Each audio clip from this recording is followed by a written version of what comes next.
Nyt testataan parasiitteja matoja ulosteesta. Morjes, mä oon Joel, Seeds.fi perustaja.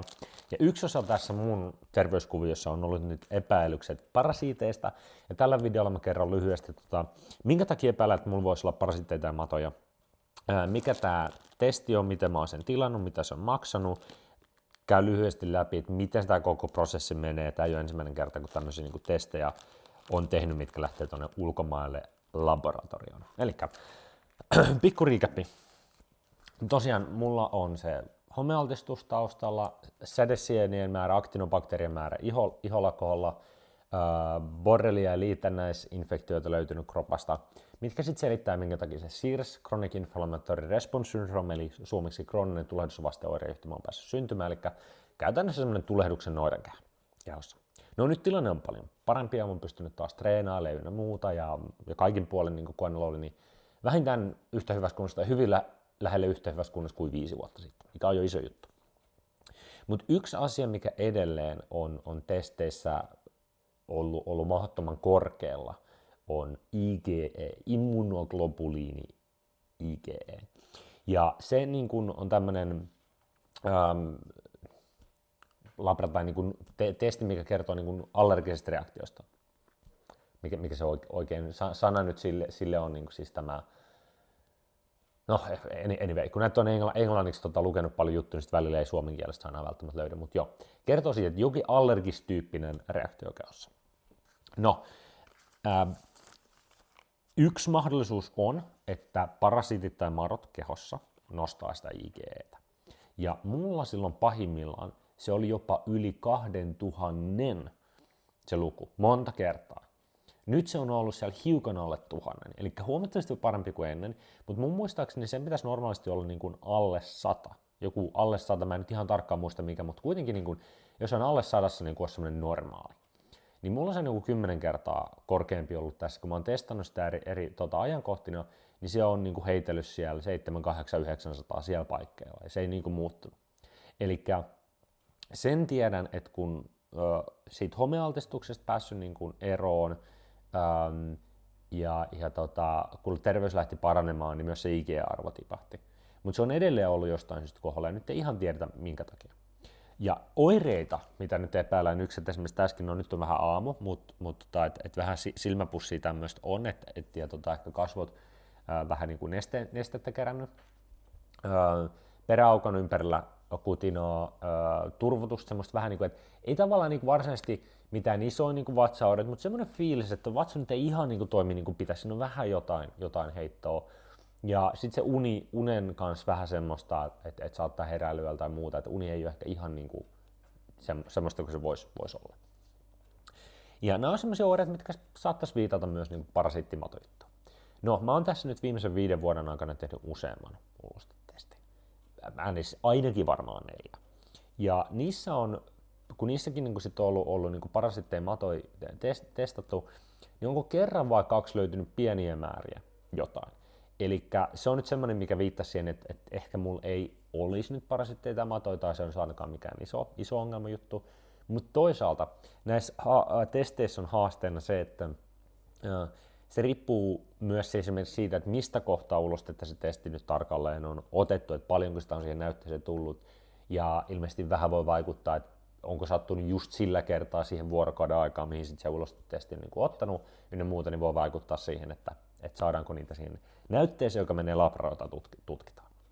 Eli niitä voidaan helposti myös vähän niin kuin missata sitten niitä parasiitteja matoja, mitä siellä on. Ja nyt tämä testi on niin kuin nimenomaan nyt sit parasiitteihin ja matoihin, ja tämä Louis Carter, brittiläinen asiantuntija tähän CIRSiin, jota on konsultoinut, niin sanoi, että tämä pitäisi olla niin kuin tosi hyvä.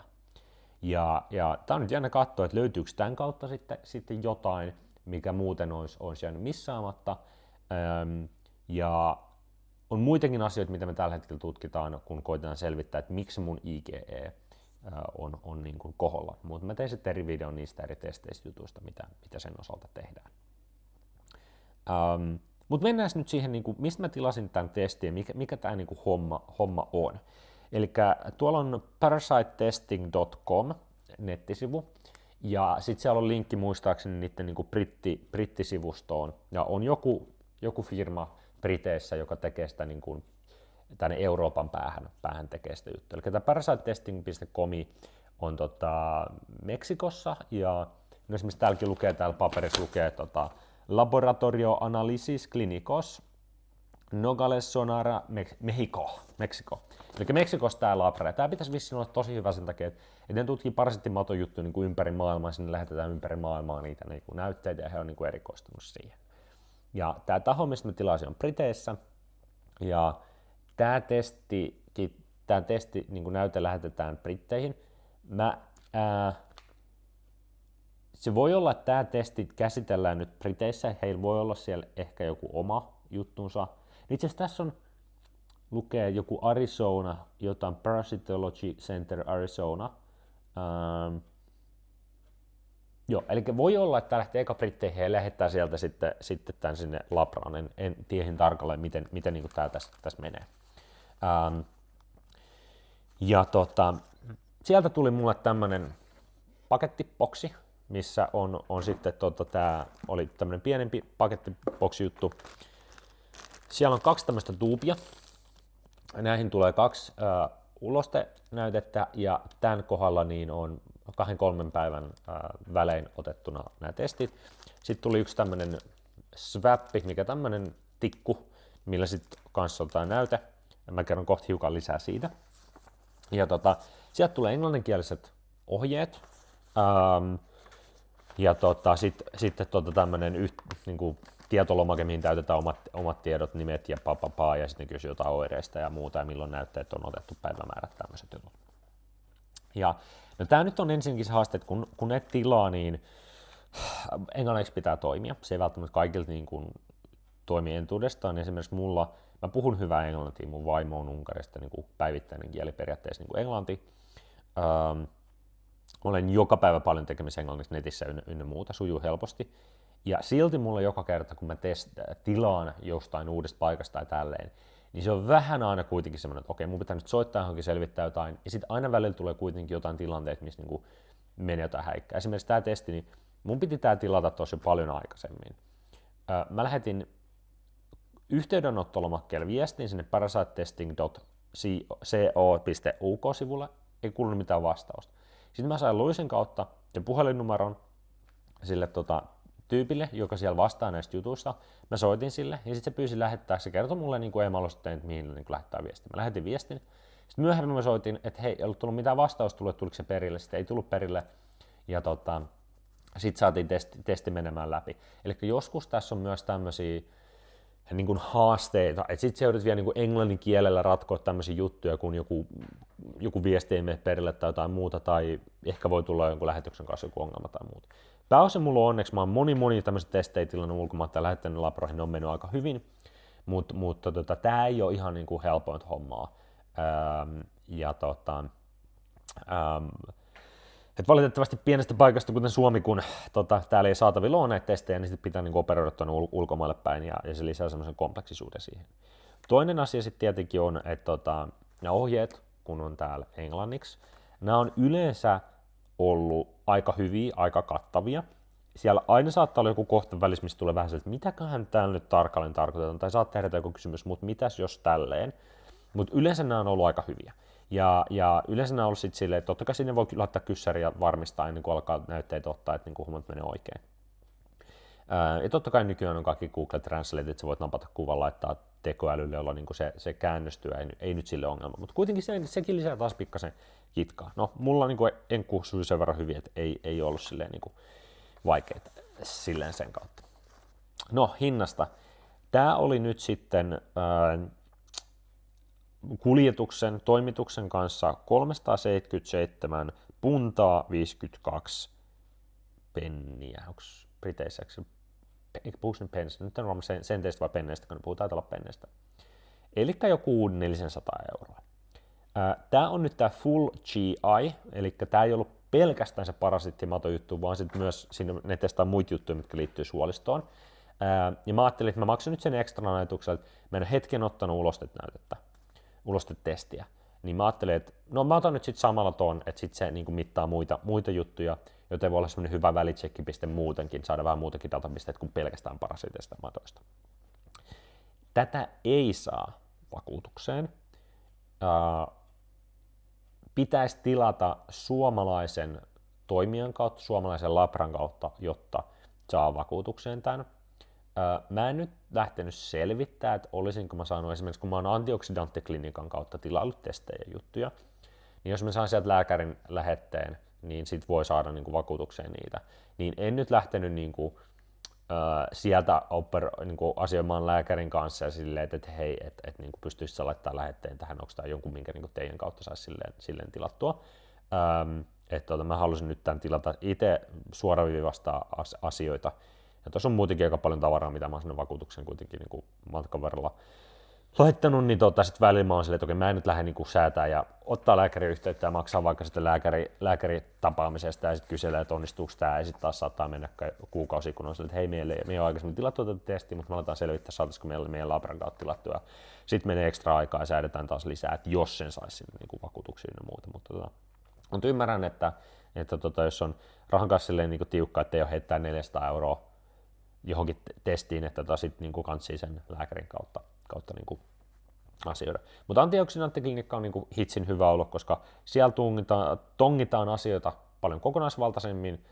Niillä on paljon kaikenlaisia testejä, mitä niin varmaan niin mistään muualta ei saa. He tietää paljon enemmän kaikista tämmöistä harvinaisemmistakin jutuista ja muuta, niin heidän kanssa on ollut tosi hyvä silleen asioida, voi niin lämpimästi suositella. Ainoa ongelma vaan, koska heidän kaltaisia toimijoita ei Suomessa vissiin kovin paljon ole, niin välillä niin ne lääkärit siellä saattaa olla aika fully booked, koska valitettavasti näihinkin asioihin osaajia ei ole kovin paljon ja varmasti jos 10 kertaa enemmän ihmisiä, jotka tarvitsevat sitä apua, mutta ne ei koskaan edes niin löydä sen parin, että hei, tämmöiset testit voisi vaikka mun tilanteessa olla hyvä tehdä. Joo. No, sitten täällä on 2 lappua ohjeita näihin testeihin, eli yksi on sen ulostenäyte, mikä laitetaan näihin isoihin puteleihin. Mä en tiedä näkyykö videolla, mutta tuolla sisällä on semmoinen niin kuin lusikka. Eli kun tuon kannen ruuvaa auki, siinä kannessa on kiinni lusikka. Ja sitten kun pökeleet päästään siihen pönttöön, tai no esimerkiksi ensinnäkin, täällä on nyt semmoiset, mä en ole ennen nähnyt tämmöistä, en ole ennen käyttänyt, mutta katsotaan näkyykö tuosta kuvista. Eli tämmöinen paperiset tai tämmöiset kuituliinaiset jutut, millä saa tuohon pöntölle levitettyä tämmöisen niin kupiksi tai tämmöiseksi. Pökeleet voi päästä siihen, että se ei saa olla siellä vedessä, ja sitten voi ottaa sit näytteet. Aikaisemmissa ulostetesteissä on tullut sellainen paperinen niin pieni kippo, että sitä voi nyt käyttää.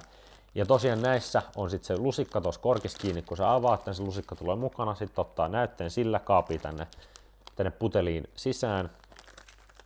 Ja sitten tämä tikku oli silleen, että tämä on niinku, miksi tämä swap, puuvillatikku tai mikä tämä nyt, cotton swap tai tämmönen. Niin toi työnnetään ulosteeseen, pyöritetään siellä, sitten se työnnetään tuonne tuubiin ja korkki kiinni. Näihin sitten pitää niin oma nimi ynnä muuta päivämäärät kirjoittaa näihin putkiin. Ja sitten täällä on tarkat ohjeet siitä, että on joitain asioita, mitä esimerkiksi ennen näytteenottoa välttää. Tässä oli lista esimerkiksi ruuista. Saattaa olla jotain ravintolisia tai jotain lääkkeitä, mitä ei niin kuin, vaikka 7 päivän otettaisiin ennen testiä, koska se saattaa vaikuttaa sen testin väriin tai muihin juttuihin, mikä vaikeuttaa sitten sen näytteen analysoimista. Mutta totta kai lääkkeiden kohdalla niin lääkkeen niin ottamista ei lopeteta. Eli ole lääkärin kanssa tsekannut, onhan ok, mun pitää vaikka 7 päivän tauko tästä lääkkeestä. Tässä tapauksessa tässä testissä, kun tässä on 2 putkea, niin ohje on, että ensimmäinen maanantaina ja toinen 2-3 päivää myöhemmin torstaina esimerkiksi, ja sitten torstaina se pitäisi saada se näyte sitten lähteä labraan. Ja mä oon lähettänyt DHL:n kautta. Monissa testeissä, mitä mulla on ollut, niin siellä on ollut valmiiksi ne Waveform Bill rahtikirja, kun se nyt on suomeksi. Sitten mä oon soittanut DHL:ään, että mulla on tämmönen tää lappu, se on niinku labran maksama, ja sitten tulee hakea sen. Et jos mä oon mennyt verikokeet hakemaan, mä oon mennyt tuohon Turun Mehiläiseen, ja niillä on tuttu juttu siinä, ja sitten se DHL tulee hakea sen sieltä Mehiläisestä. Käy semmoisen aamulla ottaa testit, ja ne käy sitten jossain siinä päivän aikaa hakemaan, ja se lähtee sitten lentorahdilla eteenpäin. Nyt tässä tilanteessa mun pitää nyt itse maksaa se rahti, ja sitten katsoa, että tuleeko ne hakemaan tämän multa kotoa vai kiikutaanko me tähän johonkin DHL-pisteeseen, miten tämä menee. Eli tällä kertaa me joudun tekemään vähän enemmän, se tuo vähän lisäkulua tähän, en tiedä nyt kuinka paljon, mutta jonkun verran. Ja sitten siinä menee, tämä lukee, että ainakin muutama viikko menee, niin kun tulokset tulee, koska se on hetki aikaa sitten siellä lähetyksessä, jos ne lähettää Briteistä vielä eteenpäin, ja voi helposti mennä useampi viikko ennen kuin tulokset tulee, ja sitten mä käyn ne tulokset läpi sen siirtoasiantuntija Louis Gardnerin kanssa, jonka kanssa mä oon näitä terveysasioita pyöritellyt, ja kuka myös ohjasi tilaamaan tämän testin. Ja jos nyt sitten näyttää löytyy, että siellä olisi jotain parasittia tai matoa, niin sitten tullaan siihen, että no mikä se tarkalleen on. Sitten on tiettyjä erilaisia matolääkkeitä tai muuta, mitä voi olla, että otetaan. Ja sitten on tiettyjä erilaisia juttuja, mistä on apua, että on tiettyjä ruokavaliojuttuja ja tiettyjä vaikka yrttijuttuja, mistä niin kun on sitten niin kun apua. Esimerkiksi ilmeisesti niin kun papajan siemenet on hyvä, raaka valkosipuli on kai hyvä, tämmöisiä juttuja, mitkä on niin kun hyviä parasitteja matoja vastaan. Ja joo, ei tää nyt ihan semmoista puuhaa ole, mihin niin kun omaa aikaansa haluaisi silleen käyttää. Tämä on ihan mielenkiintoista, että tehdään ekan kerran oppia tämmöisestäkin puolesta, ja on mielenkiintoista saada sitten semmoisia testituloksia omasta kehosta, omasta terveydentilanteesta, mikä sitten antaa vähän palapelin palasia, vaikka poissulkea tiettyjä asioita. Mutta kun näitäkin testejä tässä nyt viimeisen muutaman vuoden aikana on aika hemmetisti tullut tehtyä, tässä on aina oma pikku juttunsa säätönsä, ja sitten mä vähän suunnittelen mun viikon kalenteri silleen, että joo, onhan mä sellaisessa paikassa, että sitten torstaina ja maanantaina pystyn ottaa sitten ne ulostenäytteet ja muuta, niin ei tää nyt ole semmoista asiaa, mitä mä niinku kalenterini haluaisin lisää ja haluaisin nyt sinne tehdä, ja mä oon huomannut myös, että etenkin tässä kun on ollut viimeisen jotenkin vuoden aikana paremmassa kondiksessa, niin mä en ole ihan niin nopeasti edistänyt niin kuin näiden jatkotutkimuksia muita juttuja, kun ei oikein niin huvittaisi tehdä näitä asioita. Ja sitten tulee aina sellaisia hetkiä, kun on silleen, että hei, ai niin joo, nyt olisi niin hyvä edistää tätä näin, että vaikka mä oon ihan ok kunnossa ja pystyn taas urheilemaan, niin mä voisin olla paljon paremmassakin kunnossa ja varmasti päänuppi voisi toimia paremmin ja mulla voisi olla paljon kivempaa elämässä. Että edistetään näitä asioita nyt, että jos löytyisi niitä seuraavia palasia ja juttuja saadaan terveyskondikseen, niin nämä menee nyt kategoriat, ei tässä auta, nämä nyt täytyy tehdä ja toivotaan, että nämä on sitten loppujen lopuksi sen arvoisia sen kautta, että näiden kautta sitten löytyy ne puuttuvat palaset tai jutut. Ja siihen korkeaseen IgE:hen liittyen, niin mulla on tulossa tuossa piakkoin myös semmoinen IgE-testi, missä testataan erilaisia niin kuin mahdollisia allergian aiheuttajia, mistä voi tulla mielenkiintoisia löydöksiä. Ja sitten oli toinen, mikä oli niin Inhalants Panel-tyyppistä, yritetään löytää. Nyt on ollut ongelmaa vaan, että ei Suomessa saanut tilattua. Että esimerkiksi erilaisia niin kuin hengitettäviä juttuja, mitä niin kuin ilmassa voi olla, mille voi reagoida vaikka allergisesti. Ne oli sellaisia ruoka-allergiatyyppisiä juttuja, yksi testi ja toinen sitten tämmöisiä niin kuin hengitettäviä juttuja. Niin jos sieltä löytyy jotain juttuja, mitkä sitten voisi selittää sitä korkeata IgEtä. Ja otan tässä varmasti lähiaikoina sitten kanssa testaan uudelleen, että missä mennään niitä aktinobakteerien kanssa ja ehkä uudelleen sitten se mykotoksiini-testin ja niistäkin voisi sitten video tehdä, mutta eiköhän tässä muutama satku mene taas testeihin ja taas ihmetellään ja vatvutaan, mutta näillä mennään. Morjes!